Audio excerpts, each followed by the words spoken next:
Hello everybody and welcome back to Red Eagle Politics. Make sure you like this video down below and subscribe to the channel if you are new. So we have new data that dropped regarding the 2022 midterms here, and we're going to analyze this today, but it shows that Republicans have a 20-point lead over Democrats in terms of enthusiasm. The enthusiasm is off the chain on the right.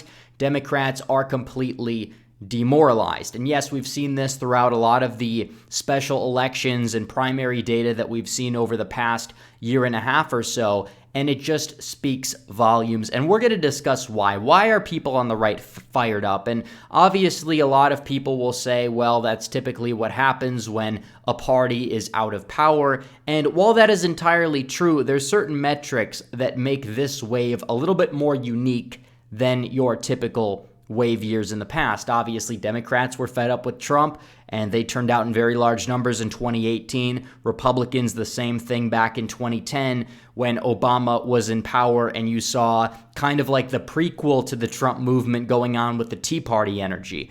And you're seeing that tenfold regarding the 2022 midterms, and polls show of those very likely or extremely likely to vote, Republicans are going to be the ones that are going to turn out by a ridiculous margin. And we're going to discuss this, but it just shows that the red wave is at our doorstep. I mean, it's going to be not even just a wave at this point. It's likely going to be a tsunami. And, like Trump said with the wall, the wave just got 10 feet taller. And this is true. So what better way to celebrate than get some Red Eagle Politics merch? You could get the Red Wave 2022 t-shirt right here. Great t-shirt, comes in 3 different colors, and it's so true because the wave is imminent.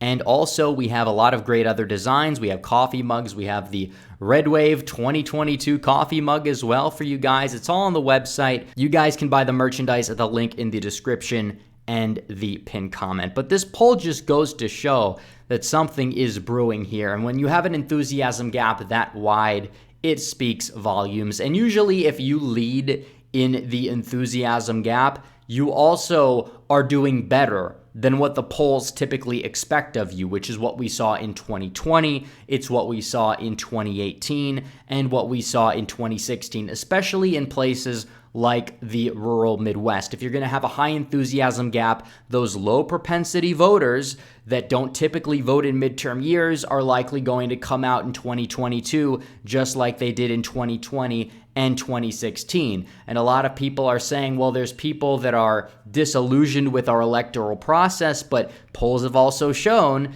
that those people who care specifically about the election integrity issue are the most likely to want to turn out in 2022.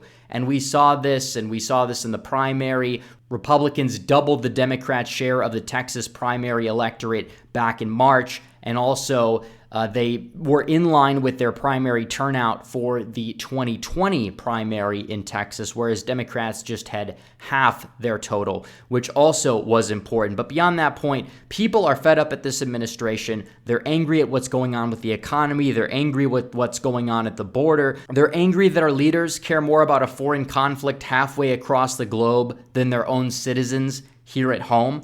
And this shows. And you look at inflation. This is a new graph that came out, by the way. You look at this little dotted line here. That's when Biden took power. And you could see this little dash right here. That's when 2021 started, because I know some people will be like, well, that's actually in the August of 2020, and that's not exactly how the graph is supposed to be interpreted. The 21 is in the middle of the year there, and the dash is the start of 2021. So the dotted line is when Biden took power.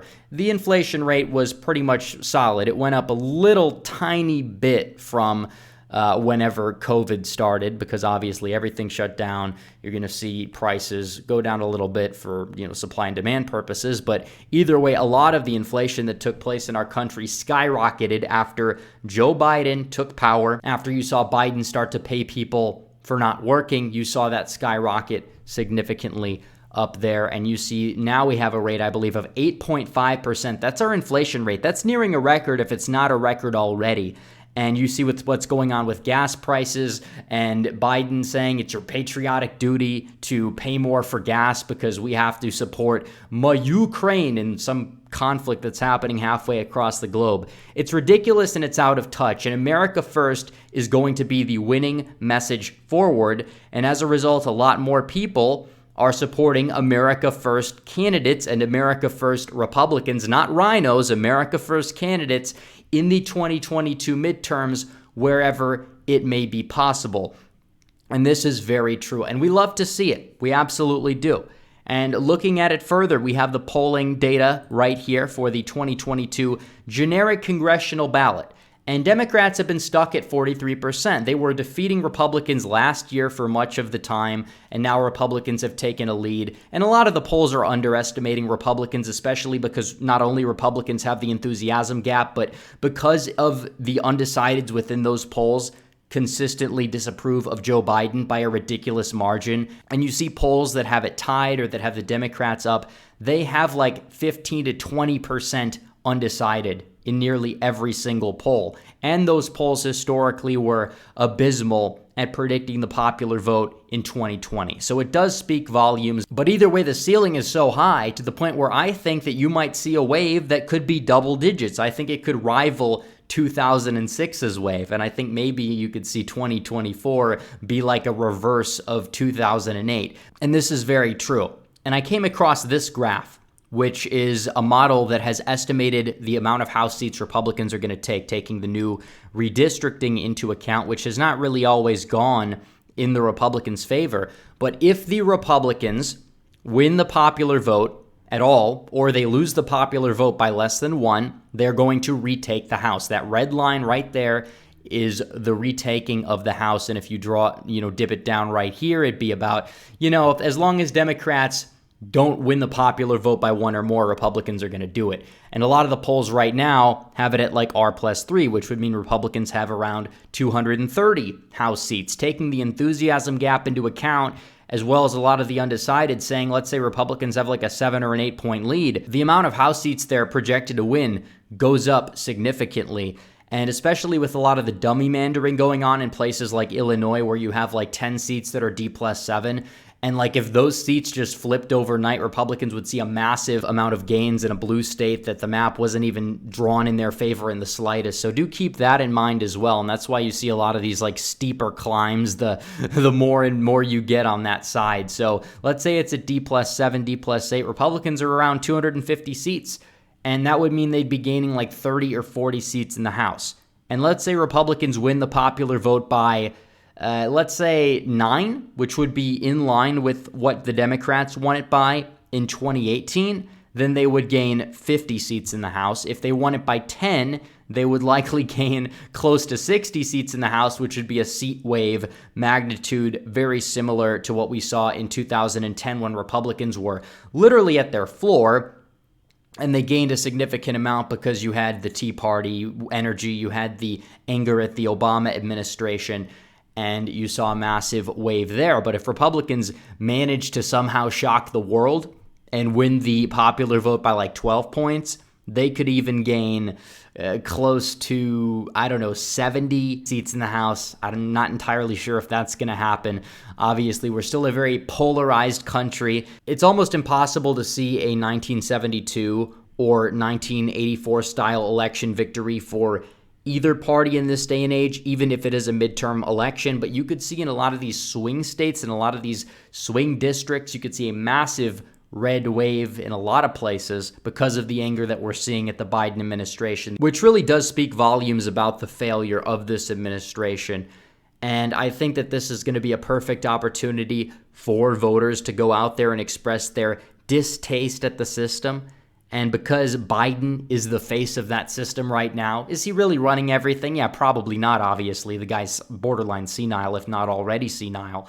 But at the same time, he is that figurehead, and people are going to be voting in record numbers against the Democrats this November. And this is going to be a perfect opportunity for a massive red wave that could set the Democrat Party back a couple of decades or so.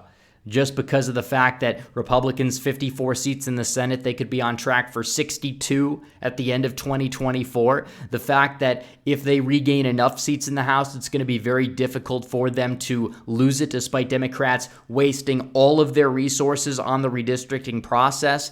And because Biden will essentially become this lame duck to the point where it is going to be extremely difficult for him or any Democrat to win, regardless of what happens in the 2024 election. And if you have somebody like Trump come along again in 2024, probably going to be Trump again, I'm sure he's going to run, he'll get the nomination easily, then he's going to have a Congress that is a lot more willing and able to work with him than the Republican Congress that was in power when he initially took power back in 2017. So this is all something to keep in mind, but the enthusiasm gap proves that you might see a 50-plus seat wave if everything goes right. And I think that this model right here is very interesting at showcasing that. So we'll have to see what happens. But anyways, guys, thanks for watching this video. Please like this video down below, comment down below, subscribe to the channel, hit the bell for notifications so you never miss another video. Follow me on social media. The links are all in the description down below. As always, guys, thanks for watching. Red Eagle,